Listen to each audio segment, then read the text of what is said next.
আগামী প্রজন্মে টেকসই ভবিষ্যৎ নিশ্চিতে কাজ করার আহ্বান এনার্জি অ্যান্ড ক্লাইমেট শীর্ষক অনুষ্ঠানে প্রধানমন্ত্রী।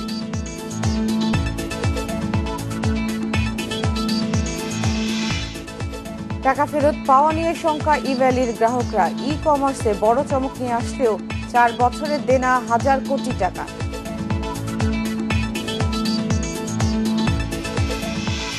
ক্যাসিনো বিরোধী অভিযানের 45 মামলায় চার্জশিট হয়েছে 31টি। দ্রুত নিষ্পত্তির আশা রাষ্ট্রপক্ষের।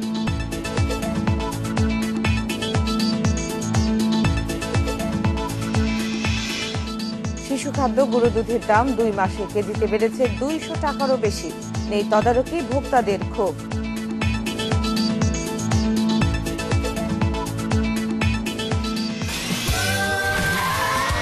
Saudi Extreme. Enjoy smooth speed.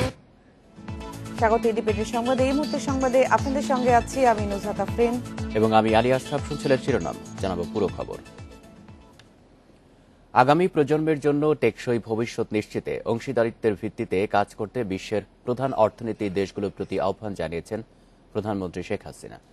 শুক্রবার ওয়াশিংটন ডিসিতে major economies forum on energy and climate শীর্ষ সম্মেলনের শীর্ষক উচ্চ পর্যায়ের অনুষ্ঠানে ধারণ করা ভাষণে প্রধানমন্ত্রী একথা বলেন। মার্কিন প্রেসিডেন্ট জো বাইডেনের আহ্বানে এই অনুষ্ঠানের আয়োজন করা হয়। অনুষ্ঠানে প্রধানমন্ত্রী 5টি প্রস্তাব তুলে ধরেন। প্রথম প্রস্তাবে প্রধান কার্বন নির্গমনকারী দেশগুলোকে বৈশ্বিক তাপমাত্রা বৃদ্ধি 1.5 ডিগ্রি সেলসিয়াসে সীমিত রাখার লক্ষ্যে তাদের কার্বন নির্গমন হ্রাস করার জন্য পদক্ষেপ নেওয়ার আহ্বান জানান। পরে প্রধানমন্ত্রী তার অন্যান্য প্রস্তাবগুলোর মধ্যে জলবায়ু তহবিল, উন্নয়নশীল দেশগুলোতে প্রযুক্তি হস্তান্তর, কার্যকর জ্বালানি সমাধান, নবায়নযোগ্য জ্বালানি ব্যবহার সহ বাস্তুচ্যুত মানুষদের পুনর্বাসনের দায়িত্ব সব দেশকে ভাগ করে নেওয়ার আহ্বান জানান। প্রধানমন্ত্রী বলেন, বাংলাদেশ সবচেয়ে বেশি জলবায়ু পরিবর্তনের ঝুঁকিপূর্ণ দেশগুলোর মধ্যে অন্যতম। Major carbon emitting countries must take action. বিশ্বের বেশি কার্বন নির্গমনকারী দেশগুলোকে তাদের কার্বন নির্গমন হ্রাস করার জন্য দ্রুত পদক্ষেপ নিতে হবে। বৈশ্বিক তাপমাত্রা বৃদ্ধি 1.5 ডিগ্রি সেলসিয়াসের মধ্যে রাখার লক্ষ্যে কাজ করতে হবে শিল্পোন্নত দেশগুলোকে। জলবায়ু তহবিলের জন্য উন্নত দেশগুলোর বার্ষিক $100 বিলিয়ন অঙ্গীকার পূরণ করা জরুরি। উন্নয়নশীল দেশগুলোতে প্রযুক্তি হস্তান্তরের পাশাপাশি সবচেয়ে কার্যকর জ্বালানি সমাধান নিয়ে কাজ করতে হচ্ছে।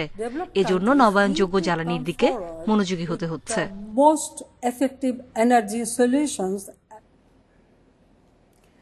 রোহিঙ্গাদের মিয়ানমারে ফেরত পাঠাতে আন্তর্জাতিক মহল যেন কার্যকর উদ্যোগ নেয়। জাতিসংঘের সাধারণ পরিষদে প্রধানমন্ত্রীর ভাষণে এ বিষয়ে জোর দেওয়া প্রয়োজন বলে মনে করছেন বিশ্লেষকরা। এছাড়া করোনা টিকা তৈরির ক্ষেত্রে শর্ত শিথিল করে সক্ষম দেশগুলোকে অনুমতি দেওয়ার বিষয়টিও ভাষণে উঠে আসা প্রয়োজন বলে মনে করছেন তারা। নিউ ইয়র্কে জাতিসংঘের সাধারণ পরিষদের অধিবেশনে যোগ দিতে শুক্রবার ঢাকা ছাড়েন প্রধানমন্ত্রী শেখ হাসিনা। আন্তর্জাতিক সম্পর্ক বিশ্লেষকরা বলছেন, রোহিঙ্গাদের দ্রুত ফেরত পাঠানোই বাংলাদেশের অন্যতম লক্ষ্য। সম্প্রতি জাতিসংঘের বিভিন্ন প্রতিবেদনে রোহিঙ্গাদের দীর্ঘমেয়াদে বাংলাদেশে থাকার যে ইঙ্গিত করা হয়েছে, প্রধানমন্ত্রীর ভাষণে এ বিষয়ে অবস্থান স্পষ্ট করা প্রয়োজন।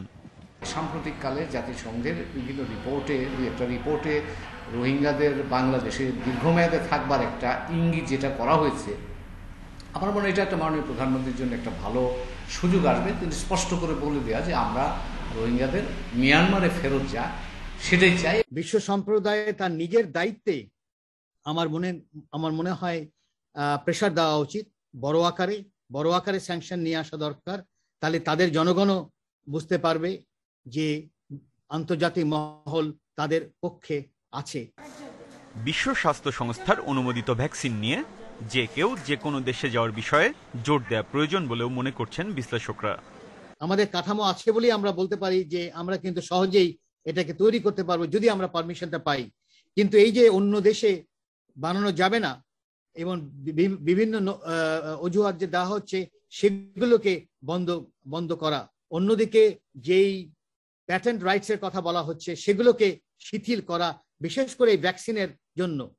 জলবায়ু পরিবর্তন ইস্যুতে নিজেদের উদ্যোগগুলো আন্তর্জাতিক মহলে তুলে ধরার পাশাপাশি কিভাবে সমন্বিত উদ্যোগ নেওয়া যায় সে বিষয়টিও প্রধানমন্ত্রীর ভাষণে গুরুত্ব পাবে বলে মনে করা হচ্ছে। পলিউশন যারা করে, যারা বৃহৎ শক্তি বা যারা উন্নত দেশ, তারা তাদের এই পলিউশনের এটাকে কমিয়ে আনুক, তাদের এই কার্বন এমিশনটাকে কমিয়ে আনুক, তাইলে আমরা একটু সাহায্য পাই। আমাদের মানুষের প্রচেষ্টাটার সাথে আন্তর্জাতিক প্রয়াসটাকে আমরা যদি সমন্বিত করতে পারি, তবে কিন্তু বাংলাদেশ একটা মডেল হিসেবে দাঁড়াতে পারে। 24 সেপ্টেম্বর জাতিসংঘের সাধারণ পরিষদে বক্তব্য রাখবেন প্রধানমন্ত্রী শেখ হাসিনা। Biprajit Chanda, independent news, Dhaka. প্রতারণা মামলায় ইভ্যালির সিইও মোহাম্মদ রাসেল ও তার স্ত্রী শামীমা নাসরিন 3 দিন করে রিমান্ডে। রিমান্ড মঞ্জুর করে জিজ্ঞাসাবাদের সময় হাইকোর্টের নির্দেশনাও মেনে চলতে বলেছেন ঢাকা মুখ্য মহানগর হাকিম আতিকুল ইসলাম। এদিকে তাদের জামিনে মুক্তি চেয়ে আদালত চত্বরে স্লোগান দিয়েছেন কিছু বিনিয়োগকারী। অর্থ আত্মসাৎ মামলায় ই কমার্স প্রতিষ্ঠান ইভেলির চেয়ারম্যান শামীমা নাসরিন এবং সিইও মোহাম্মদ রাসেলকে শুক্রবার দুপুরে আদালতে আনে পুলিশ। তাদের 10 দিনের রিমান্ড চেয়ে করা হয় আবেদন, পরে 3 দিনের রিমান্ড মঞ্জুর করে আদালত। শুনানিতে রিমান্ড চলাকালে উচ্চ আদালতের নির্দেশনা মেনে চলতে পুলিশকে নির্দেশনা দেন বিচারক। এই সময় গ্রাহকের টাকা ফেরত দিতে আসামিদের জামিনের আবেদন করেন 2 অভিযুক্তের আইনজীবী। আমাদের এখানে আর্গুমেন্টটা ছিল যে উনি যদি বের হতে না পারেন, এই সিইও বলেন চেয়ারম্যান বলেন, তারা যদি জেলখানা থেকে বের হতে না পারেন, তাহলে এই লায়াবিলিটিগুলো ওনারা অ্যাডজাস্ট করবে কিভাবে? কারণ তাদেরকে তো হিসাব করে বের করতে হবে যে কারা কারা এই পণ্যের দাম পাবেন, কারা কারা পণ্য সরবরাহ করা হয়নি। এ কারণে ওনাদের বাইরে থাকা দরকার। তবে রাষ্ট্রপক্ষ বলছে ইভেলির সঙ্গে রাসেল ও নাসরিন ছাড়া আর কারা জড়িত তা খতিয়ে দেখতে রিমান্ডের প্রয়োজন আছে। পরে নাসরিনকে রিমান্ডে নেওয়ার সময় নারী পুলিশের উপস্থিতি নিশ্চিতে নির্দেশনা দেন আদালত। ঘটনা দরকার, ঘটনার পিছনে শুধু এমডি বা চেয়ারম্যান শুধুই না, আর অন্যান্য এর পিছনে আরও তাদের একটা শক্তি আছে। এখানে কারা কারা এই ঘটনার সাথে সম্পৃক্ত আছে এবং কেন তারা এই কাজগুলি করছে, এগুলো উদ্ঘাটনও দরকার। তাই পুলিশ রিমান্ড চেয়েছে যৌক্তিকভাবে এবং সুষ্ঠু তদন্তের স্বার্থে আদালত 3 দিনের পুলিশ রিমান্ড। আসামিদের রিমান্ড মঞ্জুরের পর তাদের জামিনে মুক্তি চেয়ে স্লোগান দিতে দেখা যায় অনেককে। এই সময় তাদের কয়েকজনকে আটকও করে police. Arafatur Rahman, independent news, Dhaka. দেশে ই কমার্স প্ল্যাটফর্মে বড় চমক নিয়ে এসেছিল ইভ্যালি। তবে মাত্র 4 বছরের প্রতিষ্ঠানটির দেনা 1000 কোটি টাকা। শুরুতে নানা অফারে গ্রাহক টানেন তিনি, শেষ দিকে এসে ভোগান্তি পৌঁছায় চরমে। থানায় হয় প্রতারণার মামলা। বিশ্ববিদ্যালয়ে পরিসংখ্যান বিভাগে পড়েও হিসাব বিজ্ঞানে ভালোই ছিলেন ইভেলির উদ্যোক্তা মোহাম্মদ রাসেল। গ্রাহকের নজর কাড়ার কৌশলও করেছিলেন রপ্ত। পড়াশোনা শেষে 2011 সালে চাকরি নেন ঢাকা ব্যাংকে। 6 বছর পর চাকরি ছেড়ে শুরু করে ডায়াপার ব্যবসা। ইভেলিও শুরু করে 2017 সালেই। ব্যাংকে জয়েন করার পরে আমার উদ্যোক্তা হওয়ার স্বপ্ন হয়েছে এরকম ঠিক না। ইভেলির বিশাল অফার, ছাড়ের ছড়াছড়ি আর ক্যাশব্যাকের কারণে বাড়তে থাকে গ্রাহক। তবে 1 বছরে তাদের ভোগান্তি পৌঁছেছে চরমে। অনেকের 500 টাকার অর্ডারও আছে, 100 টাকার অর্ডারও আছে, 2 লাখ টাকার অর্ডারও আছে। নামি দামি মডেল তারকাদের দিয়ে ব্র্যান্ডিং, সরকারি বেসরকারি প্রতিষ্ঠানের অনুদান দিয়ে আস্থা অর্জনের চেষ্টা করেছে প্রতিষ্ঠানটি। তবে তাদের বিনিয়োগ ছিল খুবই কম। নতুন গ্রাহকের টাকায় পুরনো গ্রাহক এবং সরবরাহকারীদের পাওনা দেওয়া হচ্ছিল। উনি নিজে কিভাবে এই সকল অর্থ দিবেন এই সংক্রান্ত কোনো সদুত্তর উনি দিতে পারেন নাই। প্রাথমিক জিজ্ঞাসাবাদ উনি আমাদেরকে বলেছেন বেশ কিছুদিন যাবৎ পর্যালোচনা করছে, তারা বিভিন্ন বিষয়ে তারা কন্টিনিউ মিটিং করছে, সরকারের বিভিন্ন সংস্থা সহ বিভিন্ন সংস্থা। স্ত্রী শামীমা নাসরিন সহ রাসেলকে গ্রেপ্তারের পর র্যাব জানিয়েছে গ্রাহক সরবরাহকারীদের কাছে ইভেলির দেনা 1000 কোটি টাকা। গত ফেব্রুয়ারিতেও এর পরিমাণ ছিল 403 কোটি। উনি নিজেও বলেছেন যে এইভাবে ওনার পক্ষে আসলে মানুষের অর্থ বা পণ্য ফিরিয়ে দেওয়া খুব ডিফিকাল্ট। ইভেলি থেকে সিইও হিসেবে রাসেল বেতন নিতেন 10 লাখ টাকা, আর তার স্ত্রী চেয়ারম্যান শামীমা নাসরিনের বেতন ছিল 5 লাখ। 2000 কর্মচারী দিয়ে শুরু করে শেষে সেই সংখ্যা দাঁড়ায় 1300। শুরুতে স্টাফদের বেতন ছিল 5 কোটি টাকা, এখন তা কমে দাঁড়িয়েছে 1.5 কোটি টাকায়। Mohammad Omar Faruk, Independent news, Dhaka. Casino বিরোধী অভিযানের 2 বছর আজ। সে কাণ্ডে মামলা হয়েছিল 45টি, এর মধ্যে 31টির অভিযোগপত্র আদালতে দেওয়া হয়েছে। করোনার কারণে বিচারিক কার্যক্রম ব্যাহত হলেও মামলাগুলো দ্রুত নিষ্পত্তি হবে বলে জানাচ্ছেন রাষ্ট্রপক্ষের আইনজীবী। এদিকে ক্লাবে বন্ধ হলেও অনলাইনে ক্যাসিনো চলছে, তাই সেখানেও নজরদারি বাড়িয়েছে আইনশৃঙ্খলা বাহিনী। রাজধানীর ফকিরাপুল ক্লাব 2019 সালের 18 সেপ্টেম্বর এখান থেকে শুরু হয়েছিল ক্যাসিনো বিরোধী অভিযান। এরপর একে একে স্বনামধন্য নানা ক্লাব থেকে শুরু করে মুক্তিযোদ্ধা সংসদেও যায় আইন শৃঙ্খলা বাহিনী। এর এক পর্যায়ে গ্রেপ্তার হন সে সময়ের যুবলীগ নেতা ইসমাইল হোসেন চৌধুরী সম্রাট থেকে শুরু করে ঠিকাদার জি কে শামীম সহ অনেকে। এসব অভিযানের পর অস্ত্র, মাদক ও অবৈধ সম্পদ অর্জনের অভিযোগে মামলা হয় 45টি। এর মধ্যে র্যাব 9, সিআইডি 13 আর 23টি মামলার তদন্ত করে দুদক। র্যাব সবকটি অভিযোগপত্র জমা দিলেও সিআইডির 3 আর দুদকের 11 মামলার অভিযোগপত্র দাখিল এখনো বাকি। দুদক বলছে, করোনার কারণে কার্যক্রম কিছুটা ব্যাহত হলেও দ্রুত সময়ের মধ্যে বাকি মামলার অভিযোগপত্র দেয়া হবে। অনেক সময় আসামির পক্ষ উচ্চতর আদালতে আসে, মামলা বাতিল চায়, সেখানে সময়ক্ষেপণ হয়, আবার সুপ্রিম কোর্টে যায়, সেখানেও সময়ক্ষেপণ হয়।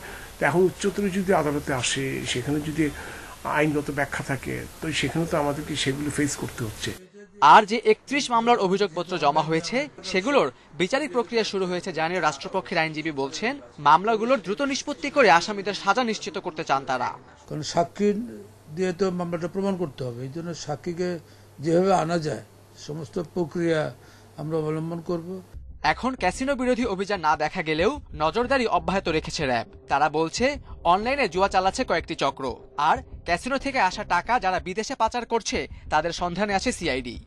অভিযুক্তরা সিঙ্গাপুর, মালয়েশিয়া এবং থাইল্যান্ডে তাদের অর্থ পাচার করছে। তো এইগুলি ওখান থেকে আমরা যেই তথ্য চেয়েছি MLAR এর মাধ্যমে, সেই তথ্য পাওয়া পর্যন্ত আমাদেরকে অপেক্ষা করতে হবে। যে অনলাইন জুয়াটা পরিচালিত হয় ডার্ক সাইটের মাধ্যমে, বিভিন্ন ডার্ক সাইটের মাধ্যমে, এই ডার্ক সাইটগুলো আমরা র্যাব সাইবার মনিটরিং সেলের মাধ্যমে মনিটর করছি। দেশীয় এন্ডে যারা এই ধরনের ডার্ক সাইটের মাধ্যমে জুয়া লিঙ্ক আপ করে দিচ্ছে, আমরা কিন্তু এদেরকে গ্রেফতার করে আইনের হাতে সোপর্দ করছি। এদিকে ক্যাসিনো কাণ্ডে গ্রেপ্তার অনেকেই এরই মধ্যে জামিনে মুক্তি পেয়েছে। তাদের বিদেশে পালানোর শঙ্কায় দ্রুত বিচার শেষ করা তাগিদ সংশ্লিষ্টদের। Khaled Raihan, independent news, Dhaka. করোনার বর্তমান পরিস্থিতিতে ভ্রমণ বিধিনিষেধ শিথিল করতে যাচ্ছে যুক্তরাজ্য। লাল তালিকা থেকে সরিয়ে দেওয়া হচ্ছে বাংলাদেশকে। 22 সেপ্টেম্বর যাচ্ছে অ্যাম্বার তালিকায়। শুক্রবার ভিডিও বার্তায় এই তথ্য জানান পররাষ্ট্রমন্ত্রী AK আব্দুল মোমেন। চলতি বছরের 7 মে প্রকাশিত একটি তালিকায় বাংলাদেশ সহ 62টি দেশের নাম প্রকাশিত হয়। লাল তালিকাভুক্ত দেশগুলো থেকে ব্রিটেনে যাওয়া যাত্রীদের জন্য 2 সপ্তাহ কোয়ারেন্টাইন, বাধ্যতামূলক পরীক্ষা সহ বিভিন্ন নিয়ম মানতে হতো। এই তালিকা থেকে বাদ পড়ার পর বাংলাদেশি যাত্রীদের জন্য আর এসব বাধ্যবাধকতা থাকবে না। ব্রিটিশ সরকার আমাদের অনুরোধে বাংলাদেশকে রেড অ্যালার্ট থেকে এম্বারে নিয়ে এসেছেন। আমার সাম্প্রতিক সফরে ব্রিটিশ সরকারের বিভিন্ন পর্যায়ে, এমনকি আপনার ফরেন মিনিস্টার এবং বর্তমানে যিনি আছেন, আগে ট্রেড মিনিস্টার ছিলেন, সবাইকে অনুরোধ করেছিলাম। রাজধানীর কারওয়ান বাজারে দুর্বৃত্তের ছুরিকাঘাতে বাঁধন ও সড়ক দুর্ঘটনায় মমতাজ আলী নামে 2 জনের মৃত্যু হয়েছে। রাতে 2 জনের মরদেহ ঢাকা মেডিকেল কলেজে মর্গে রাখা হয়েছে। বিষয় দুটি নিয়ে সংশ্লিষ্ট থানায় এখনো কোনো মামলা হয়নি। কারওয়ান বাজার ওভারব্রিজের পাশে জনতা ফার্মেসির সামনে দুর্বৃত্তের ছুরিকাঘাতে বাঁধন নামের এক রং মিস্ত্রি নিহত হয়েছেন। রাত 10টার দিকে এই ঘটনা ঘটে। তাকে উদ্ধার করে ঢাকা মেডিকেলে নেওয়া হয়। রাত 11:30টার দিকে চিকিৎসক তাকে মৃত ঘোষণা করেন। এদিকে রাত 9:30টার দিকে কারওয়ান বাজার মোড় এলাকায় ট্রাকের ধাক্কায় মমতাজ আলী নামে এক রিকশা চালক নিহত হয়েছেন।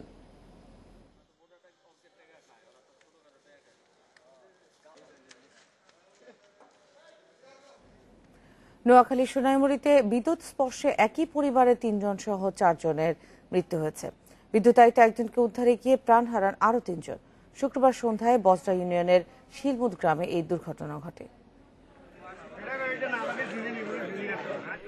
শুক্রবার সন্ধ্যায় নিজের জমি দেখতে যান সোনাইমুড়ির শিলমুদ গ্রামের ব্যবসায়ী আব্দুর রহিম। এর এক পর্যায়ে পল্লী বিদ্যুতের খুঁটিতে বিদ্যুতায়িত হন তিনি। ফিরতে দেরি হওয়ায় আব্দুর রহিমকে খুঁজতে যান ভাতিজা মোহাম্মদ সুমন, ভাগ্নে মোহাম্মদ ইউসুফ এবং প্রতিবেশী মোহাম্মদ জুয়েল। আব্দুর রহিমকে বিদ্যুতের খুঁটির পাশে পড়ে থাকতে দেখে উদ্ধারে এগিয়ে যান তারা। এ সময় বিদ্যুতায়িত হন তারাও। এই ঘটনায় মৃত্যু হয় ওই 4 জনেরই। ওই লোহার পিলারটা আর্থিং হয়ে রয়েছে, রহিম সাহেব বলতে পারতো। রহিম সাহেব যাই মনে ফানিতে নামছে, আর ওই পিলার ধরছে আর পিলারে বাড়িয়ে হালে গেছে, তো ফানিও আর্থিং হয়ে রয়েছে। তো এরা মনে করছে স্টক করছে, এরা যায় একজনরা ধরতে গেছে, ধরতে যায় ওরা আর ওখানে বাকি 3 জন সহ রহিম সাহেব 4 জন মারা গেছে। এ ঘটনায় সোনাইমুড়ি থানায় অপমৃত্যু মামলা হয়েছে। আত্মীয় স্বজনরা চাচ্ছে বিনা পোস্টমর্টমে তাদের করতে, তা আমরা বলেছি যে জেলা ম্যাজিস্ট্রেট অনুমতি দিলে তারা বিনা ময়না তদন্তে দাফন করতে পারবে। আর আমাদের আইনগত যে প্রক্রিয়া সেটি হচ্ছে আমরা একটা ইউডি মামলা নিয়েছি, আমরা সুরতল রিপোর্টের ভিত্তিতে কেস ডিসপোজাল করবো ইনশাল্লাহ। স্থানীয়রা বলছেন ওই জমিতে থাকা পল্লী বিদ্যুতের স্টিলের খুঁটিটি অনেক পুরনো হলেও তা অপসারণে উদ্যোগ নেয়নি কর্তৃপক্ষ। Independent news desk. বরিশালে বাসের সঙ্গে মোটরসাইকেলের সংঘর্ষে প্রাণ গেল 3 স্কুল ছাত্রের। শুক্রবার সন্ধ্যায় বরিশাল পটুয়াখালী মহাসড়কের শহীদ আব্দুর রব সেরনিয়াবাদ সেতুতে এই দুর্ঘটনা ঘটে। নিহতরা হল বাকেরগঞ্জ পৌর শহরের সিয়াম, চয়ন দাস ও বোয়ালিয়া এলাকার রাব্বি। তারা 3 জনই বাকেরগঞ্জে জেএসইউ মডেল স্কুলের 10ম শ্রেণীর ছাত্র। স্বজনেরা জানান, স্কুলের 18 জন ছাত্র 6টি মোটরসাইকেলে ঘুরতে যায়। শহীদ আব্দুর রব সেরনিয়াবাদ সেতুতে ওঠার সময় বিপরীত দিক থেকে আসা বাসের সঙ্গে সংঘর্ষ হয় একটি মোটরসাইকেলের। এতে ঘটনাস্থলে মারা যায় সিয়াম। আহত অবস্থায় চয়ন ও রাব্বিকে হাসপাতালে নেওয়া হলে মারা যায় তারাও।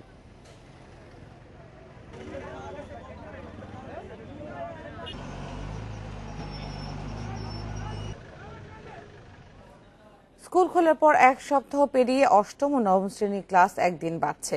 মাধ্যমিক ও উচ্চ শিক্ষা অধিদপ্তর জানিয়েছে, এখন থেকে 8ম ও 9ম শ্রেণীর ক্লাস সপ্তাহে একদিনের পরিবর্তে 2 দিন করে হবে। এক বিজ্ঞপ্তিতে জানানো হয়, 8ম শ্রেণীর ক্লাস হবে প্রতি রোববার ও বৃহস্পতিবার, আর শনিবার ও বুধবার হবে 9ম শ্রেণীর ক্লাস। এছাড়া আগের মতো মঙ্গলবার 6ষ্ঠ শ্রেণী এবং সোমবার 7ম শ্রেণীর ক্লাস হবে। 10ম শ্রেণী ও এসএসসি পরীক্ষার্থীদের ক্লাস আগের সিদ্ধান্ত অনুযায়ী সপ্তাহে 6 দিনই হবে। 20 সেপ্টেম্বর থেকে মাধ্যমিক স্তরের সব সরকারি বেসরকারি শিক্ষা প্রতিষ্ঠানের শ্রেণী কার্যক্রম নতুন সূচি অনুযায়ী পরিচালনার কথাও জানানো হয়।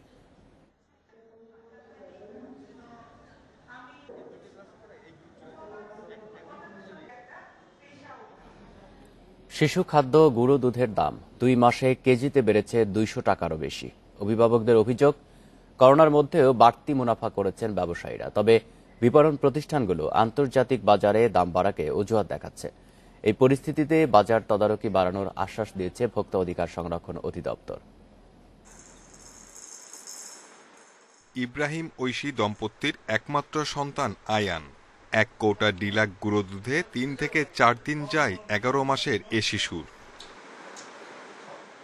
1 মাস আগে 1 কৌটা ডিলাক দুধ 520 টাকা কেনা গেলেও এখন তা 580 টাকা, যার প্রভাব পড়েছে মাসিক খরচে।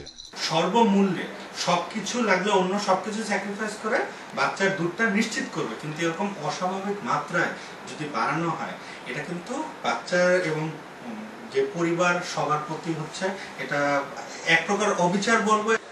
শুধু ডিলাক নয়, ল্যাক্টোজেন, বায়োমিল, ন্যান3, ডানো, নিডো সহ বেশিরভাগ দুধের দাম বাড়তি। নবজাতক ও শিশু খাদ্যের বেশিরভাগই আমদানি নির্ভর, যার সিংহভাগই সরবরাহ করে নেসলে।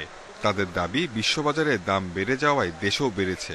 আন্তর্জাতিক বাজারে যখন গুঁড়ো দুধের দাম বেড়ে যায়, তার প্রভাব আমাদের দেশে পড়ে। সে কারণেই এখন বাজারে মূল্যবৃদ্ধি দেখা যাচ্ছে। বাজারে প্রায় 20-21% মূল্যবৃদ্ধি হয়েছে, কিন্তু আমরা তার মধ্য থেকে মাত্র 7-8% দাম বাড়িয়েছি। যতটুকু সম্ভব আমরা অবজার্ভ করার চেষ্টা করেছি। শিশু খাদ্যের বাজারে কারসাজি রোধে নজরদারি বাড়াবে ভোক্তা অধিকার সংরক্ষণ অধিদপ্তর। দেশীয় যে গুঁড়া দুধগুলো তৈরি হয় বা শিশু খাদ্য যেগুলো আছে, এরা কিন্তু নিজেরাই মানে এমআরপি দিয়ে দেয়। তো এইগুলো নিয়ে কিন্তু আমাদের আসলে মানে ওইরকম সমস্যা হয় না, কারণ কি যে এমআরপি দেখে তারা এমআরপির বেশি কোনো খুচরা বিক্রেতা কিন্তু বিক্রি করতে পারে না, তো এবং ওটা নিয়ে সমস্যা নেই। কিন্তু মূলত যেগুলো ইম্পোর্টেড, ওইগুলাতে আপনার দেখা যাচ্ছে অনেক ইম্পোর্টেড ইয়েটা দেয় না, সিলটা দেয় না, এমআরপিটা দেয় না, যার কারণে এটা বাজারে আসতে পারে। বাণিজ্য মন্ত্রণালয়ের তথ্য মতে দেশে প্রতি মাসে গুঁড়ো দুধ সহ শিশু খাদ্যের চাহিদা প্রায় 1200 ton. Shahid Ahmed, Independent news, Dhaka. বিতর্কিত প্রতিষ্ঠানকে বিমানবন্দরে করোনা পরীক্ষার অনুমতি দেয়ায় স্বাস্থ্য অধিদপ্তরের স্বচ্ছতা নিয়ে প্রশ্ন তুলেছেন চিকিৎসকেরা। এর আগে বিদেশগামীদের করোনা পরীক্ষা না করেই ভুয়া সনদ দিয়েছিল CSBF হেলথ সেন্টার ও স্টিমস হেলথ কেয়ার নামের প্রতিষ্ঠান দুটি। এই অবস্থায় আবারও প্রবাসীদের হয়রানি এবং দেশের ভাবমূর্তি ক্ষুণ্ণ হওয়ার আশঙ্কা রয়েছে চিকিৎসকদের। শাহজালাল আন্তর্জাতিক বিমানবন্দরে করোনা পরীক্ষার RT-PCR ল্যাব বসাচ্ছে প্রবাসী কল্যাণ মন্ত্রণালয়। উদ্দেশ্য 6 ঘন্টার মধ্যে পরীক্ষার ফল দেয়া। স্বাস্থ্য অধিদপ্তরের টেকনিক্যাল কমিটির প্রস্তাব করা 7টি প্রতিষ্ঠানের মধ্যে রয়েছে CSBF হেলথ সেন্টার ও স্টিম হেলথ কেয়ার নামের দুটি প্রতিষ্ঠান। বিদেশগামী যাত্রীদের করোনা পরীক্ষায় ভুয়া সনদ দেওয়ার অভিযোগে যাদের নিষিদ্ধ করেছিল স্বাস্থ্য অধিদপ্তর। প্রতিষ্ঠান দুটি আবারও কাজ পাওয়ায় স্বাস্থ্য অধিদপ্তরের স্বচ্ছতা নিয়ে প্রশ্ন তুলেছেন চিকিৎসকরা। আবার নতুন করে সুযোগ দেওয়ার পেছনে কি উদ্দেশ্য থাকতে পারে, যারা তাদেরকে লাইসেন্স দিয়ে দিচ্ছেন তারাই বুঝতে পারবেন। তো আমার দৃষ্টিতে সেটি খুব একটা নৈতিকতা হয়েছে বলে মনে হয় না। দেশের সুনাম যেখানে ইনভলভ, দেশের বদনাম যেখানে ইনভলভ, তাকে কিছুদিনের জন্য সরিয়ে রাখা উচিত ছিল। যারা এটা পারমিশন দিয়েছে, ডেফিনেটলি আমি মনে করি এখানে স্বচ্ছতার অভাব আছে এবং যারা এই পারমিশন দিয়েছে তাদের ব্যাপারে আসলে খোঁজখবর নেওয়া উচিত যে তারা কি কারণে আবার এই বিতর্কিত কোম্পানিকে, অভিযুক্ত কোম্পানিকে যাদেরকে আগে বাতিল করে তো তাদেরকে কেন আবার তারা এই পারমিশন দিল। স্বাস্থ্য অধিদপ্তর বলছে কম খরচে কম সময়ে বেশি সংখ্যক করোনা পরীক্ষা করতে পারবে এমন প্রতিষ্ঠানকে বিবেচনায় নেওয়া হয়েছে। কিরা কত কম সময়ে ল্যাব স্থাপন করতে পারবে, কিরা কত অধিক সংখ্যক টেস্ট অল্প সময়ের মধ্যে করতে পারবে এবং প্রতিটা টেস্টের জন্য কে কত টাকা নেবে। এই জুম মিটিংয়ে আমরা যে 7টা প্রতিষ্ঠান আমাদের করে আমরা ওইটাই বাছাই করে আমরা মন্ত্রণালয়ে প্রেরণ করি। বিদেশগামীদের করোনা পরীক্ষায় গত জুনে CSBF ও স্টিমসের বিরুদ্ধে অভিযোগ ওঠে। নমুনা পরীক্ষা না করে কয়েক ঘন্টার মধ্যেই নেগেটিভ রিপোর্ট দেয়। তাদের দেয়া করোনা নেগেটিভ সনদ নিয়ে বিদেশে গিয়ে পজিটিভ হওয়ায় দক্ষিণ কোরিয়া বাংলাদেশিদের প্রবেশ নিষিদ্ধ করেছিল। Buddhadeb Kundu, independent news, Dhaka. পরীক্ষায় মেঘনায় তীব্র স্রোত আর ফেরি স্বল্পতায় ব্যাহত হচ্ছে শরীয়তপুর চাঁদপুর রুটে যানবাহন ও যাত্রী পারাপার। স্রোতে ভেসে আছে ময়লা আবর্জনার কারণে প্রায়ই মাঝপথে বিকল হয়ে পড়ে ফেরি। এদিকে বাংলাবাজার শিমুলিয়া ফেরি চলাচল বন্ধ থাকায় চাপ বেড়েছে শরীয়তপুর চাঁদপুর রুটে। ফলে প্রায় প্রতিদিনই ঘন্টার পর ঘন্টা যানজট লেগে থাকে ঘাটের দুই পাড়ে। মেঘনায় পানি কমতে শুরু করার সাথে সাথে তীব্র হয়েছে স্রোত। এতে বাড়তি 5 কিলোমিটার পথ ঘুরতে হচ্ছে শরীয়তপুর চাঁদপুর রুটের 40 বছরের পুরনো ফেরিগুলোকে। নদী পার হতে সময় বেশি লাগায় ফেরির ট্রিপের সংখ্যা নেমে এসেছে অর্ধেকে। ফলে প্রতিদিনই নদীর দুই পাশে তৈরি হয় যানবাহনের দীর্ঘ সারি। ভোগান্তির অন্ত নেই এ পথে চলাচলকারীদের। ফাটের মাল পৌঁছাতে দেরি হচ্ছে, আমাদের যাতায়াতে 2-1 দিন লেট হচ্ছে, ওই জন্য আমাদের মালিকও ক্ষতি হচ্ছে, আমরাও ক্ষতি হচ্ছি।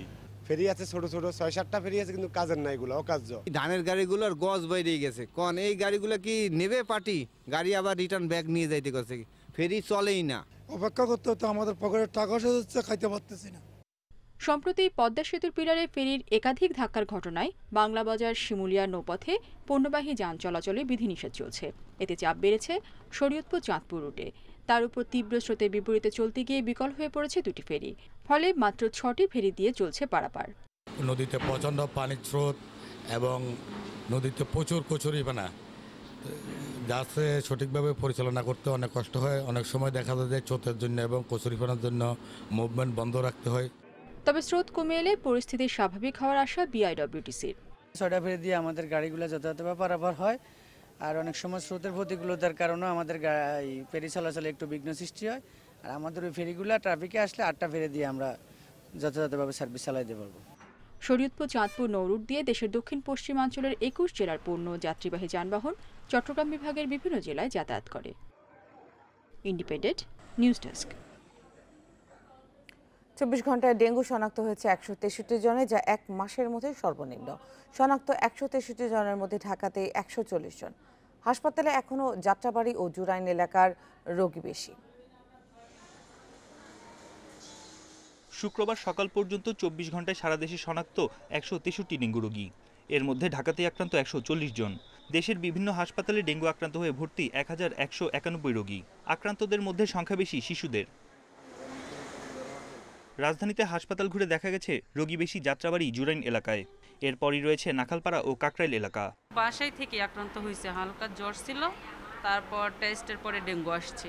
তো একদিন বাসায় রাখছিলাম, রাখার পরে ওর অবস্থা খুব খারাপ হয়ে গেছিল। আমাদের বাসা তো পরিষ্কার ছিল, কিন্তু আশেপাশে মশারিও দেওয়া হয়, সপ্তাহে একদিন তো দেওয়া হয়। এখন কোথা থেকে আসছে তা তো বলতে পারছি না। স্বাস্থ্য অধিদপ্তর বলছে ডেঙ্গু ঠেকাতে সচেতনতা বাড়াতে হবে। জ্বর হলে করোনার পাশাপাশি ডেঙ্গু পরীক্ষা করার আহ্বানও তাদের। ডেঙ্গু পরিস্থিতিটি কখনো কখনো আমাদের জন্য কারোর জন্য উদ্বেগের কারণ হয়ে দাঁড়িয়েছে। জ্বর হলে আমরা একদিকে যেমন কোভিড-19 এর জন্য পরীক্ষাটি করি, তার পাশাপাশি কিন্তু ডেঙ্গু জ্বরের পরীক্ষাটিও আমাদের করতে হবে। সকল সরকারি হাসপাতালে বিনা পয়সাতে এই ডেঙ্গু পরীক্ষার ব্যবস্থা রয়েছে। এবছর এ পর্যন্ত দেশে মোট ডেঙ্গু আক্রান্তের সংখ্যা ১৫,২২৮ জন, আর মৃত্যু হয়েছে ৫৭ জনের, যার মধ্যে ঢাকাতেই মারা গেছেন ৫৩ জন। বন ইবনে কামাল, ইন্ডিপেন্ডেন্ট নিউজ, ঢাকা। দেশে গত ২৪ ঘন্টায় করোনায় ৩৮ জনের মৃত্যু হয়েছে। এ নিয়ে মোট প্রাণহানি ২৭,১৪৭ জনের।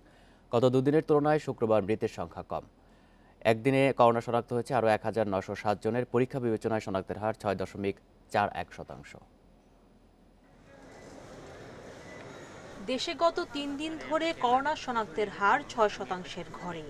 ৮০৮টি ল্যাবে ২৪ ঘন্টায় ৩০,১৬৯ নমুনা পরীক্ষায় করোনা শনাক্ত হয়েছে ১,৯০৭ জনের।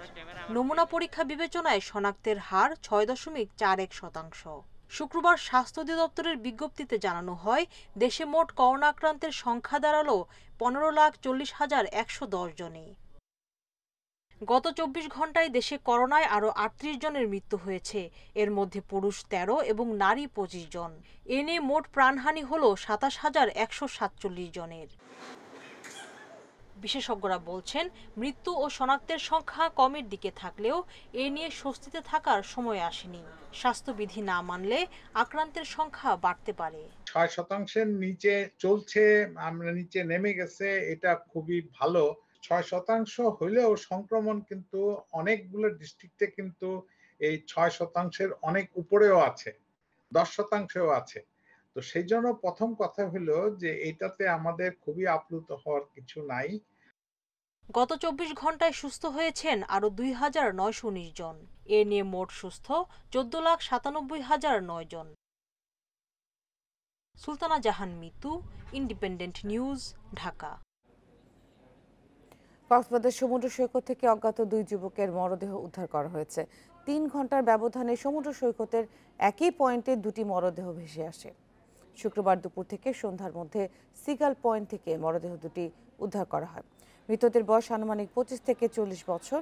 প্রত্যক্ষদর্শীরা জানিয়েছেন, মরদেহ দুটি সমুদ্রে ভাসমান অবস্থায় দেখতে পায় তারা। পরে লাইফগার্ড কর্মীদের সহায়তায় তীরে নিয়ে আসা হয়। কিভাবে তাদের মৃত্যু হয়েছে তা এখনও জানা যায়নি। এটি হত্যাকাণ্ড না দুর্ঘটনা তা তদন্ত করে দেখছে পুলিশ। মরদেহ দুটি ময়না তদন্তের জন্য কক্সবাজার সদর হাসপাতালের মর্গে পাঠানো হয়েছে।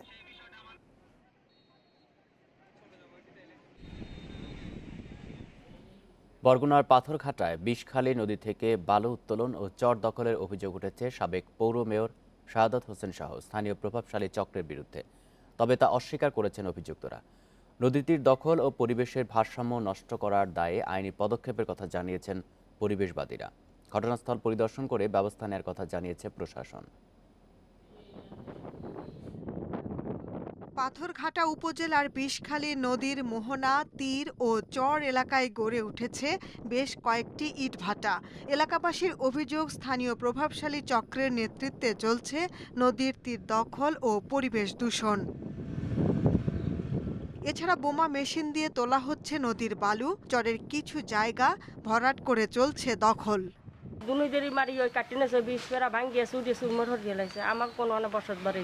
এরকম হইলে তো ৪-৫ বছরের মধ্যে অবদার বেরিবার দরিয়া জনগণ থাকার মতন কোনো সম্ভব হইবে না। পরিবেশবাদীদের অভিযোগ, নদীর বালু উত্তোলন ও চরের মাটি কাটায় পরিবর্তিত হচ্ছে নদীর গতিপথ, বাড়ছে নদী ভাঙন। কোনো অবস্থাতেই নদীর গতিপথ পরিবর্তন বা পরিবর্ধন করা যাবে না, এটা আইনগত দণ্ডনীয় অপরাধ। যারা করেছেন তারা খুবই অন্যায় কাজ করেছেন, এটা তাদের ক্ষমতার জোরে করেছেন। পরিবেশ আইনবিদ সমিতি বেলার পক্ষ থেকে আমরা ওই এলাকা ভিজিট করে আমরা আইনগত ব্যবস্থার দিকে আমরা যাব। তবে অভিযোগের বিষয়টি মানতে নারাজ ইটভাটার কর্তৃপক্ষ। তাদের দাবি, ব্যক্তি মালিকানাধীন জমির মাটি কিনেই চালানো হচ্ছে ইটভাটা। এই অঞ্চলে আমাদের সবই মানে রেকর্ড মালিকানাধীন, এই জায়গায় কোনো সরকারি জমি নেই। বাটার পাশে যে জমি আছে, জমি ক্রয় করে আর কি মালিকানাধীন জমি ক্রয় করে ওই জমি থেকে আমরা মাটি তুলি। 20 ফুট 30 ফুটের বাইরে মাটি কাটতেছি না। কেউ যদি কখনো রাতের অন্ধকারে কাটে সেটার জবাব তো আমি দিতে পারবো। ঘটনাস্থল পরিদর্শন করে ব্যবস্থা নেয়ার কথা জানিয়েছেন উপজেলা নির্বাহী কর্মকর্তা। নদীর তলদেশ বা নদীর তীরের থেকে মাটি কাটা সম্পূর্ণভাবে আইন বিরুদ্ধ এবং নিষিদ্ধ। এটার বিষয়ে অবশ্যই আমি আইনানুগ প্রয়োজনীয় ব্যবস্থা গ্রহণ করব। পাথরঘাটা উপজেলার 7টি ইটভাটার মধ্যে বেশিরভাগের বিরুদ্ধেই রয়েছে নদীর চর দখল ও দূষণের অভিযোগ। পরিবেশ অধিদপ্তরের ছাড়পত্রও নেই তাদের, তবে আবেদন করা হয়েছে বলে দাবি ইটভাটা কর্তৃপক্ষের। Independent news desk. নানা সমস্যায় জর্জরিত হবিগঞ্জের ক্ষুদ্র ও কুটির শিল্প কর্পোরেশন বিসিক। গ্যাস, পানি ও নিরাপত্তা সংকটে শিল্প প্রতিষ্ঠান পরিচালনায় পড়তে হচ্ছে সমস্যায়। সেই সঙ্গে বহিরাগতদের অবাধ যাতায়াতের কারণে প্রায় চুরি হচ্ছে। এতে শিল্প পরিচালনায় আগ্রহ হারাচ্ছেন প্রতিষ্ঠান মালিকরা। 1998 সালে 15 একর জায়গা নিয়ে প্রতিষ্ঠিত হয় হবিগঞ্জ বিসিক শিল্পনগরী। শিল্প উদ্যোক্তাদের আগ্রহী করতে স্বল্প মূল্যে বরাদ্দ দেওয়া হয় 69টি প্লট। এ পর্যন্ত 42টি শিল্প প্রতিষ্ঠান উৎপাদন শুরু করলেও গ্যাস ও পানির সংকটে ব্যাহত হচ্ছে প্রতিষ্ঠান পরিচালনা। 2018 সালে আমি গ্যাসের জন্য শিল্প গ্যাসের জন্য অ্যাপ্লাই করছি, কিন্তু অদ্যবধি আমি সেই সংযোগটি পাই নাই। এছাড়াও এখানে পানির সমস্যা, চৈত্র মাসে এখানে এত সমস্যা হয় যে মানুষ হাহাকার লেগে যায়।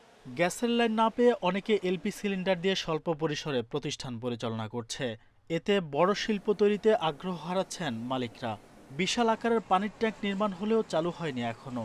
অপরিকল্পিত ড্রেনেজ ও বেহাল রাস্তায় পণ্য পরিবহনেও হিমশিম অবস্থা শিল্প মালিকদের।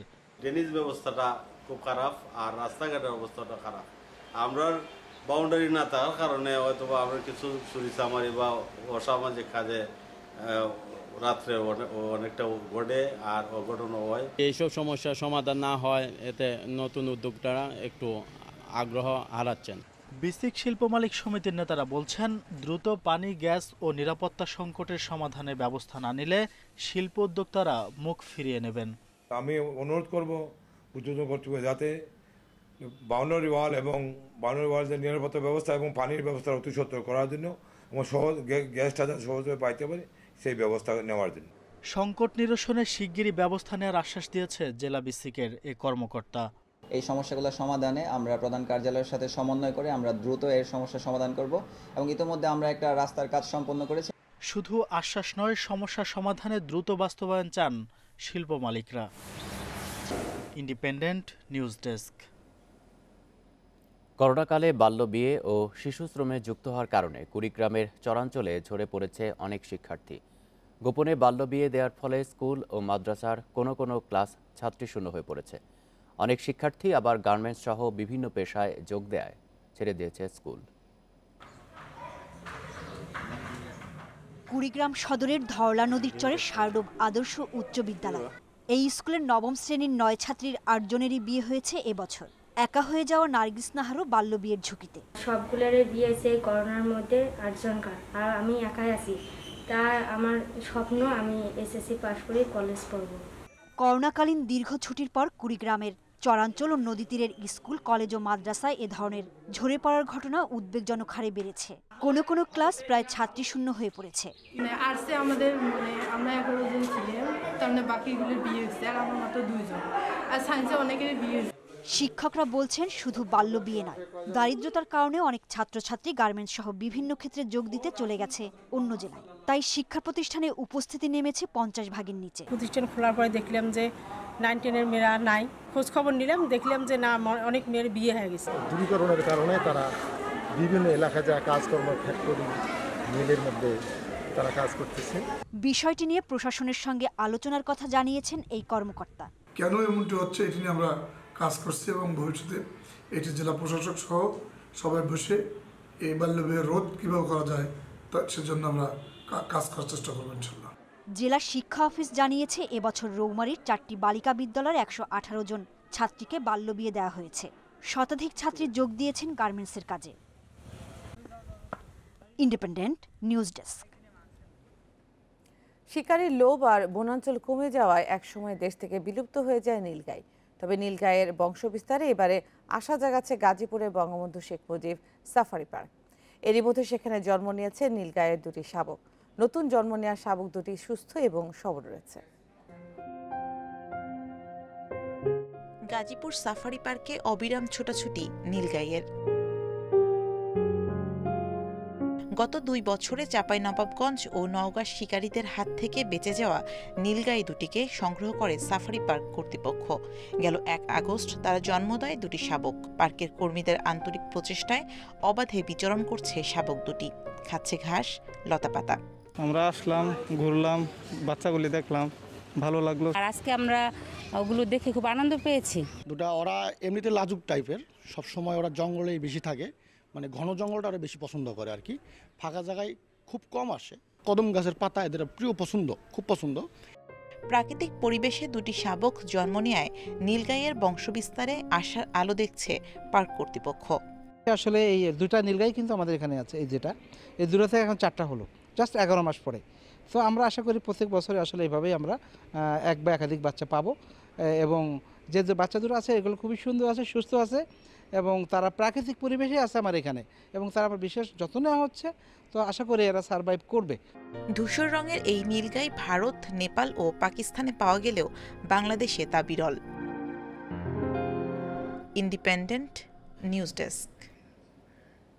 আফগানিস্তানে নারী বিষয়ক মন্ত্রণালয় বাতিল করেছে তালেবান সরকার। এর বদলে করা হয়েছে ন্যায় অন্যায় মন্ত্রণালয়, যার কাজ হবে নীতিগত বিধিনিষেধ আরোপ ও বাস্তবায়ন। রয়টার্স বলছে কাবুলের নারী মন্ত্রণালয়ের ভবনের সাইনবোর্ড শুক্রবার পাল্টে দেয় নতুন প্রশাসন। তার জায়গায় বসে তালেবানের নৈতিক পুলিশের সাইনবোর্ড। এদিকে নারী মন্ত্রণালয় বিভাগের সাবেক নারী কর্মকর্তা কর্মচারীরা বলছেন তাদের ভবনের ভিতরে কয়েক সপ্তাহ ধরেই ঢুকতে দেওয়া হচ্ছিল না। প্রতিবারই তাদের বাড়ি ফিরে যেতে নির্দেশ দেয় তালেবান। আর বৃহস্পতিবার ভবনের গেটগুলো তালাবদ্ধ করে দেওয়া হয়।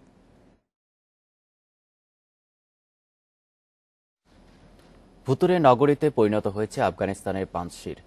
তালেবান নিয়ন্ত্রণের পর প্রাণ বাঁচাতে উপত্যকা থেকে পালিয়ে গেছেন বাসিন্দারা। সেখানে এখন কেবল বৃদ্ধ ও গৃহপালিত পশুর বিচরণ। তবে তালেবানের বিরুদ্ধে স্থানীয়দের বানবঢাল হিসেবে ব্যবহারের অভিযোগ উঠেছে। অন্যদিকে যুক্তরাষ্ট্রের কাছে সামরিক ও অর্থনৈতিক সহায়তা চেয়েছেন বিদ্রোহী নেতা আহমেদ মাসুদ।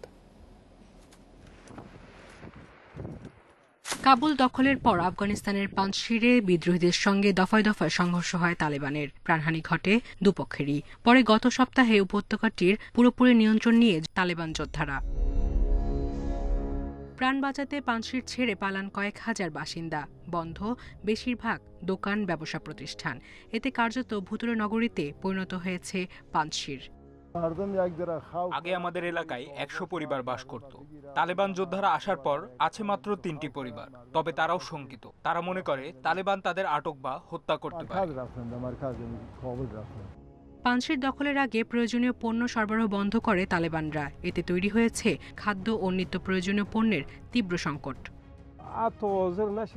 বৃদ্ধ এবং যাদের পালানোর সামর্থ্য নেই, শুধু তারাই থেকে গেছে। খাবার সংকট হলে কেউ নেই আমাদের সহায়তা করার। এখানে জীবন অনেক কঠিন হয়ে পড়েছে, তাই কাবুলের দিকে পালাচ্ছে বেশিরভাগ মানুষ। তালেবানের বিরুদ্ধে পাঞ্জশিরের নৃশংসতার অভিযোগ উঠেছে। স্থানীয় গণমাধ্যমের দাবি তাদের হাতে অন্তত 19 বেসামরিক নাগরিক নিহত হয়েছেন। তবে তালেবানদের দাবি তারা স্থানীয়দের নিরাপত্তা নিশ্চিত করেছেন। কেউ স্থানীয়দের কোনো ক্ষতি করবে না, তাদের নিশ্চিন্তে বাড়ি যেতে বলা হয়েছে। এখানকার রাস্তা, বাজারে মানুষ চলাচল করছে। আমাদের যোদ্ধারা তাদের নিরাপত্তা দিচ্ছে, কোনো হুমকি নেই। পাঞ্জশিরের কৌশলগত স্থানে বিদ্রোহীরা অবস্থান করায় তালেবানের জন্য হুমকি এখনও কাটেনি। রাস্তা বন্ধ করে স্থানীয়দের আটকে মানবঢাল হিসেবে ব্যবহারের অভিযোগ উঠেছে তাদের বিরুদ্ধে।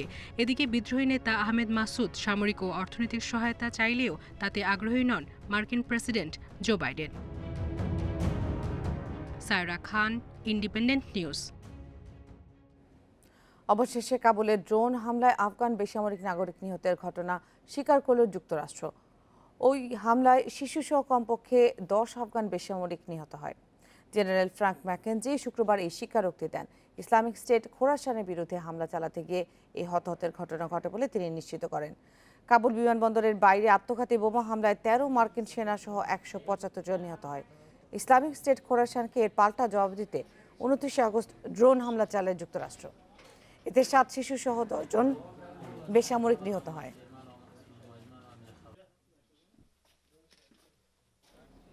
আফগানিস্তান ছেড়ে আসার সময় বিশৃঙ্খলা এড়াতে না পারায় পদত্যাগ করেছেন নেদারল্যান্ডসের পররাষ্ট্রমন্ত্রী সিগ্রিড কাগ। আইন প্রণেতাদের সমালোচনার মুখে বৃহস্পতিবার পদত্যাগ করেন তিনি। বিবিসি বলছে, আফগানিস্তান থেকে বিদেশি সেনা প্রত্যাহারের সময় সরিয়ে আনা হয় নানা দেশের কূটনৈতিক ও আন্তর্জাতিক সংস্থার কর্মীদের। তবে তড়িঘড়ি করে এই কাজ করতে গিয়ে কাবুল বিমানবন্দরে বিশৃঙ্খল পরিস্থিতির সৃষ্টি হয়। এর দায় নিয়ে এই প্রথম কোনো দেশের মন্ত্রী পদত্যাগ করতে বাধ্য হলেন।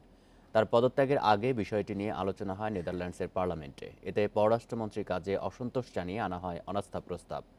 আগস্টের শেষ 2 সপ্তাহে 2000 মানুষকে আফগানিস্তান থেকে সরিয়ে নেয় নেদারল্যান্ডস। জাতীয় দলের সাম্প্রতিক পারফরমেন্সে অসন্তুষ্ট বাফুফে সাফ মিশনের আগে জেমি ডেকে 2 মাসের অব্যাহতি দিয়েছে ফেডারেশন। তাকে সরিয়ে হেড কোচের দায়িত্বে বসুন্ধরা কিংসের কোচ অস্কার ব্রুজন। নতুন কোচের কৌশলে এত কম সময়ে কিভাবে ফুটবলাররা মানিয়ে নেবে তা নিয়ে শঙ্কা প্রকাশ বেঙ্গল টাইগারদের ম্যানেজার সত্যজিৎ দাস রূপুর। কিরগিজস্তানে জয়হীন ছিল বাংলাদেশ। সাফের জন্য প্রস্তুতিতে পড়েছিল ছেদ। তাতে হেড কোচ জেমিডে চাকরি হারাচ্ছেন এমন প্রশ্ন ঘুরপাক ফুটবল মহলে। শুক্রবারের সভায় বিষয়টি পরিষ্কার করেছেন কর্তারা। আপাতত 2 মাসের জন্য মাঠের বাইরে ইংলিশ এই কোচ। তার ফিরে আসার সম্ভাবনা নেই বললেই চলে। সাফের বাকি আর মাত্র 2 সপ্তাহ। এর আগে অন্তর্বর্তীকালীন দায়িত্ব দেওয়া হয়েছে বসুন্ধরা কিংসের হেড কোচ অস্কার ব্রুজনকে। জেমিডের পারফরমেন্সে খুশি নয় বাফুফে, সেজন্য বড় সিদ্ধান্ত নিতে হয়েছে শেষ মুহূর্তে। আগামী 2 মাসের জন্য 3টি টুর্নামেন্টের জন্য আমরা আমাদের ন্যাশনাল টিমের কোচ জেমি ডেকে তার দায়িত্ব থেকে অব্যাহতি দিচ্ছি। ইন্টারিম অ্যারেঞ্জমেন্টে আমাদের এই ন্যাশনাল টিমের কোচিংয়ের দায়িত্ব দিচ্ছি আমরা বসুন্ধরার কোচ অস্কার ব্রুজনকে দায়িত্ব দেওয়া হচ্ছে। 2018 মে মাসে জাতীয় দলের দায়িত্ব নেন জেমি। তার অধীনে 29 ম্যাচে 9 জয় বেঙ্গল টাইগারদের, হার 15 ও ড্র 5টি। এই স্বল্প সময়ে জাতীয় দলের খেলোয়াড়দের কতটুকু তৈরি করতে পারবেন স্প্যানিশ কোচ, সেই প্রশ্নের উত্তর দিলেন 1 বছর পর পুনরায় জাতীয় দলের ম্যানেজার হওয়া সত্যজিৎ দাস রূপু। আমরা কিন্তু আমাদের লক্ষ্য স্থির করে যেতে চাই যে আমরা এই টুর্নামেন্টে একটা চ্যাম্পিয়ন হব। তো সেই লক্ষ্য নিয়ে আমরা শুরু করব। আমাদের যে নতুন কোচ আসছেন উনি এবং খেলোয়াড়রা সবাই আমরা চেষ্টা করব তাদেরকে মোটিভেটেড করে যাতে আমরা চ্যাম্পিয়নশিপের জন্য খেলব এবং চ্যাম্পিয়নশিপ অর্জনে সমর্থ হব। নতুন কোচ অস্কারের অধীনে 3টি টুর্নামেন্টের পরিকল্পনা ন্যাশনাল টিমস কমিটির। সাফের পাশাপাশি কুয়েতে অনুষ্ঠিত অনূর্ধ্ব 23 এশিয়ান কোয়ালিফাই এবং নভেম্বরে 4 জাতি টুর্নামেন্টে অংশ নেবে জামাল তোপুরা। শ্রীলঙ্কাতে নভেম্বর মাসের 8 থেকে 17 তারিখ একটা ইনভিটেশনাল 4 নেশন টুর্নামেন্ট হবে, যেখানে শ্রীলঙ্কা, মালদ্বীপস, বাংলাদেশ এবং সেশেলস আইল্যান্ড এই খেলাটি সেখানে খেলবে। চুক্তি শেষের আগেই হেড কোচকে না জানিয়ে এমন সিদ্ধান্তে অনেকটা অবাক জেমিডে। 2 মাস পর ইংলিশ কোচের সাথে চুক্তি রাখবে কিনা সেটা নিয়েও রয়েছে সংশয়, কেননা নতুন কোচ খোঁজার কাজ যে ইতিমধ্যেই শুরু করে দিয়েছে বাফুফে। Kamrul Hasnat, independent news, Dhaka.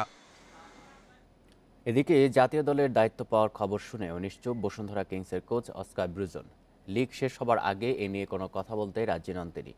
সোমবারে ম্যাচ শেষে নিজের সিদ্ধান্তের কথা জানাবেন এই স্প্যানিশ ট্যাকটিশিয়ান। তবে সাফের আগে হুট করে এই ধরনের সিদ্ধান্ত বিরূপ প্রভাব ফেলতে পারে জাতীয় দলের পারফরম্যান্সে, বলছেন সাবেকরা। অস্কার ব্রুজন বসুন্ধরা কিংসের দায়িত্বে 4 বছর। এদেশের ফুটবল সম্পর্কে তার ধারণা পরিষ্কার। জাতীয় দলের বেশিরভাগ ফুটবলার নিয়েই কাজ করেছেন, তাদের মানসিকতা বোঝেন ভালো মতো। বসুন্ধরা থেকে হুট করে জাতীয় দলের দায়িত্বে মানিয়ে নেওয়া খুব বেশি কঠিন হবার কথা নয়। তার উপর সাফের 2 সপ্তাহ আগে বেঙ্গল টাইগারদের সাথে যুক্ত হওয়া বড় চ্যালেঞ্জ ব্রুজনের সামনে। স্বল্প সময়ে কিভাবে সামলাবেন, কোন মন্ত্রে উজ্জীবিত রাখবেন জামাল তোপুদের।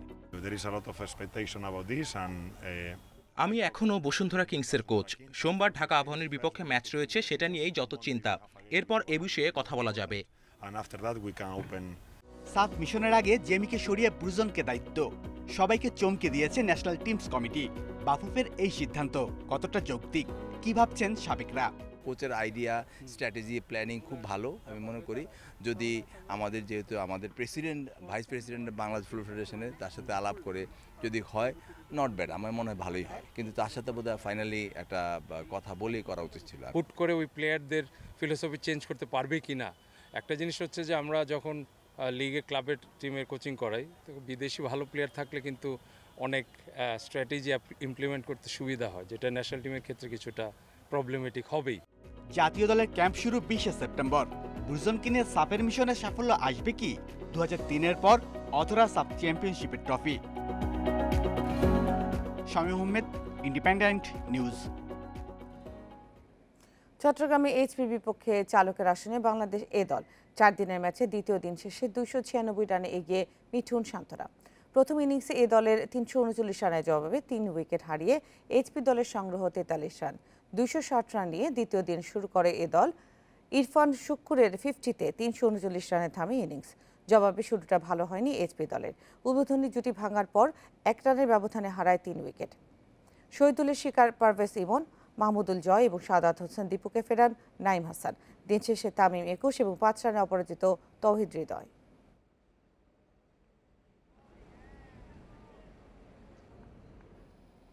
প্রধানমন্ত্রী শেখ হাসিনার 75তম জন্মদিন উপলক্ষে আন্তর্জাতিক গ্র্যান্ড মাস্টার্স দাবা প্রতিযোগিতার আয়োজন করেছে বাংলাদেশ দাবা ফেডারেশন। টুর্নামেন্টের উদ্বোধন কাল। জয়তু শেখ হাসিনা আন্তর্জাতিক গ্র্যান্ড মাস্টার্স দাবা নামকরণে আসরে অংশ নেবে বাংলাদেশ সহ 10 দেশের দাবারু। বিভিন্ন দেশের 12 গ্র্যান্ড মাস্টার, 16 আন্তর্জাতিক মাস্টার ও 3 আন্তর্জাতিক নারী মাস্টার অংশ নেবেন। 9 রাউন্ড সুইস্টেক পদ্ধতিতে হবে এই প্রতিযোগিতা। প্রতিযোগিতার মোট প্রাইজ মানি $15,000। আসরের মিডিয়া পার্টনার ইন্ডিপেন্ডেন্ট টেলিভিশন।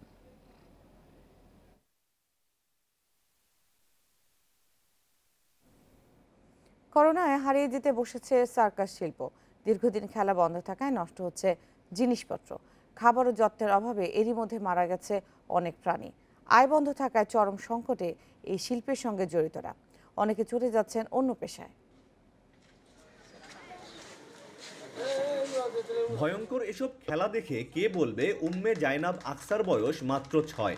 বাবা পারভেজ আলীর কাছ থেকে 3 বছর ধরে শিখে নানা কৌশল রপ্ত করেছে সে। জাইনাবের ভাই ফিরোজও খেলা দেখায়, কিন্তু প্রায় 2 বছর ধরে বন্ধ রয়েছে সার্কাস। বাপদাদার সার্কাস ছেড়ে পেশা পাল্টেছেন অনেকেই। 2 বছর থেকে করোনা আসার পর থেকে আমরা সার্কাস করতে পারিনি, তারও আগে থেকেই মনে করেন সার্কাস বন্ধ হয়ে গেছে। কেউ আপনার রিক্সা ভ্যান চালাচ্ছে, কেউ নাইট ডিউটি, মানে এটা একটা শিল্পী যে সে রিক্সা ভ্যান চালাবে, মাঠে কাজ করবে, এটা এখন পরে খুব কষ্ট করে আমাদের দিন যাচ্ছে। 11 আগস্ট থেকে লকডাউন শিথিল করেছে সরকার। খুলে দেয়া হয়েছে পর্যটন কেন্দ্রগুলো। সার্কাস মালিক সমিতির দাবি, স্বাস্থ্যবিধি মেনে তাদেরও অনুমতি দেয়া হোক। যে কোনো শর্তে আমাদেরকে অনুমোদন দিক। আমরা কর্ম করে খেয়ে বেঁচে থাকতে চাই। আমরা করোনার যে কোনো শর্ত মানব, আর 5টা রাত যেভাবে মানছে আমরাও মানব।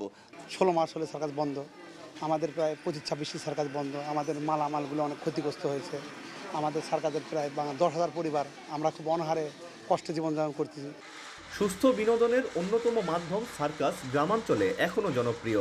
সার্কাস করতে পারি এই ব্যবস্থা করে দিক, আর কিছু আর্থিক সাহায্য আমাদের না দিলে আমাদের পুরানো জিনিসপত্রগুলো রিপেয়ার করে যে বের করব সেই উপায় আমাদের নেই। দেশে বর্তমানে 26টি কোম্পানিতে প্রায় 10,000 শিল্পী সার্কাস পেশার সাথে জড়িত। আমিরুল লতিফ, ইন্ডিপেন্ডেন্ট নিউজ, বগুড়া। এই ছিল এখনকার সংবাদ। ইন্ডিপেন্ডেন্ট টেলিভিশনের সব খবরের আরো বিস্তারিত জানতে চোখ রাখুন ফেসবুক, ইউটিউব এবং টুইটারে। ধন্যবাদ সবাইকে।